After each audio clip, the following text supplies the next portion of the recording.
the office of the President of the United States, we present an address by Dwight D. Eisenhower. This is the farewell address for President Eisenhower, whose 8 years as chief executive come to an end at noon Friday. Mr. Eisenhower has chosen this time for his final speech. Ladies and gentlemen, the President of the United States. The population only harms the rich. Higher population equals higher consumption. This is the simple reason why the economic and political alike fear the idea of lowering birth rates. Less people means less consumers for the corporate class to hawk shit to. Less people means less competition for workers, which means higher wages. All of these things are a no-no to the alike who rely on society being an overpopulated, alienated, amorphous blob which can be easily mobilized for the projects. Yet they've convinced so many people at the bottom with propaganda outlets like Alex Jones and Fox News that lower population is a bad thing. They've fear-mongered people into believing that the economy won't function unless we add another 2 billion to the world population. But in reality, increasing populations will just make things even worse for us. More competition for resources, more social alienation, more bigotry and infighting, lower wages and less benefits. We know who benefits from high population and high birth rate: the hawkers who sell shit to consumers in exchange for their third world wages. That's why the capitalist governments of China, Russia, are so terrified by low birth rate and everything that contributes to it: urbanization, industrialization, feminism, liberty, freedom. They want us to regress to slavery time and live in overcrowded camps like rats. To the modern-day capitalist, the most terrifying prospect is one where they'll have to pay a living wage because they can't just fire the current crop of workers and hire a new one. We don't benefit from having this other crop of workers. They are just more competition. They are superfluous. Our earth doesn't have the resources to sustain them. Instead, we should allow a smaller, more compact population instead, so that each person can enjoy a larger CrossFit is what it ends if you tried to generate a fitness program. Posting Dylan Mulvaney but light memes is an admission of homosexuality. The year is 1987. We are in Harlem. I am living my life to the fullest, shooting a crack cooked with Mountain Dew. God created us all non-binary and pansexual for a reason. The 21st century will look at a lot like the 17th. Industrialization and deglobalization will massively reduce carbon emissions. Putting the world through a little ice age, crops will fail, seasons will not come. The world will go through a nationalistic fervor and go to war for basic resources. Decisions will die, and everything will eventually go back to normal and be good again. By arresting and incarcerating millions of people per year, the U.S. government has a steady supply of manpower to be utilized for forced labor and possibly even drafting into the police during times of uncertainty. This is why gangs will never be gotten rid of. The police created them. The war on drugs is an intentional effort to maintain a steady inflow of crime for the police to solve and maintain the need for their bloated police budgets. If the time of uncertainty happens, you know for a fact that prison inmates, largely black and Hispanic, will be utilized as cops and capos. The union of gangs and cops will be made most obvious in a fashion similar to the union between the cartel and Mexican police.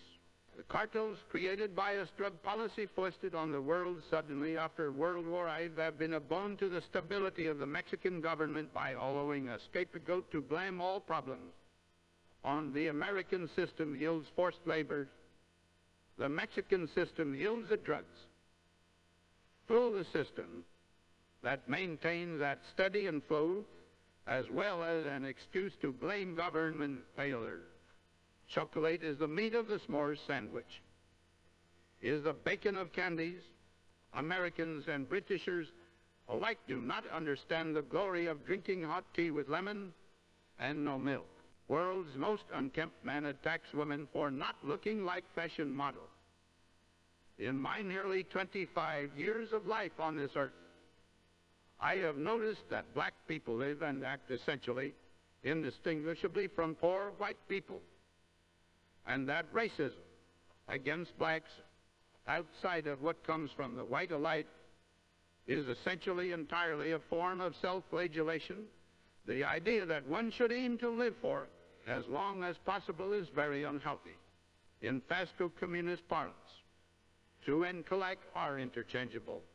They are different cultural versions of the same stereotype.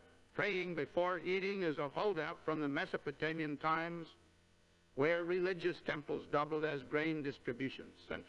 Getting deleted from society because you're way too sexy. All too many women and men know this feeling. God bless the peoples of India. All Indians deserve to live in a glorious paradise. Gamers truly are losers. The entire tabletop gaming communist is a flock of worthless losers, are the player base of modern video games. They will defend these garbage companies forever by continuing to purchase are their stock. Communists and Nazis are not enemy opposites, but rather a set of rival twin brothers. How do conservatives not realize how manipulated by the media they are? Every 2 weeks it brainwashes them into being angry or afraid of something new, often looping the same issue over and over again on shuffle mode. First, they will never notice how they now Tucker Carlson. They will play this trick on right-wingers over and over again. They'll never notice how weird it is that a month ago, all anyone cared about was one specific thing. Then everyone stopped caring suddenly when the right-wing media programming stopped covering it. What a bizarre and confusing existence this must be, having one's entire personality manipulated and programmed by millionaires and podcast hosts. When, as the medieval Wikipedia did, woke up with an inexplicable urge to listen to Weezer Pinkerton. I feel your pain. I remember the loss of Aunt Jemima. Sat in Lives in Mirrors, by the way. Mein Word Eckefart Willitsky died 1 year ago. He was 82 years old.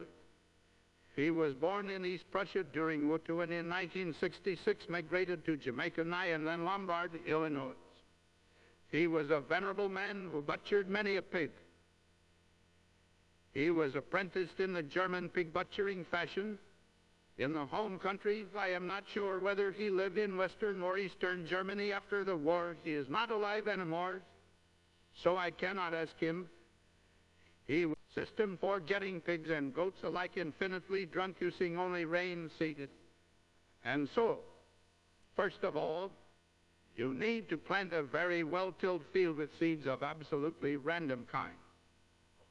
Corn, potatoes, poppies, hemp, watermelons, onions, tomatoes, rye, barley, squash, everything you can possibly imagine, hopefully with a good starch content, as well as a good content of psychoactive drugs. All these things will plant goodly together, and the strongest shall survive the fight for nutrients and sunlight. This will also create a self-sustaining leaf canopy to protect weaker plants from frost and flood. Allow the goats and pigs to forage from this as needed. As I said, we are talking very, very massive fields, cleared preferably by controlled burning in order to provide potash. Allow the pigs and goats to shit upon this land, although not on the plants. Allow them an allotment of shit land this to be used as a toilet. This will later be used as a fallow field to absorb nutrients before planting more food and drugs. Plant the weakest plants here. Let the hardier plants grow upon land that is less shitty. Lastly, the most important part, keeping goats and pigs infinitely drunk. You will need a very large enclosed vessel, which can also be easily cleaned. You will need to germinate grains in order to provide holy God-given starch to sugar enzymes. This can be accomplished by leaving whole grain of any kind, wheat, groats, rye, grain, berries of any kind. Soak them in water and cover while exposing them to indirect sunlight until the seeds become seedling babies with little legs, although without leaves. Now you will add this to the vat alongside starch and sugar of any kind. The potatoes that get forage fruits of any kind, berries, pears, mulberries, peaches, although beware of oranges plucked from the well, these fruits should be covered in a healthy yeast coat, preferably harvested while overripe. This is a perfect time to fully and completely utilize any and all sort of food waste, wine lees, beer trub, any sort of fruit or grain-based offals can be added to this. Anything that contains starch or sugar should be added to this in order to keep the goats and pigs extra fat and drunk. Dumpster deving, or as it should be called, modern hunter-gatherer lifestyle, should be utilized in order to keep these goats and pigs highly nourished, as well as drunk. Local farms can be looted for fruits, soybeans, corn, whatever else is possibly available locally. From now on, infinite amounts of water and foodstuffs can be infinitely added to this. It is for all intents and purposes an eternal soap of drunken happiness. It contains carbohydrates, proteins, and vitamins and minerals of all kinds. It is sweet as well as alcoholic. The pigs and goats will love you for this. They will protect you, and they will be brave in defending their home from invaders, given that they are highly drunk and without inhibitions. Youth, I say this agricultural and societal blueprint will be remembered even in 10,000 years' time as the blueprint that saved humanity, that saved goat and pig kind alike.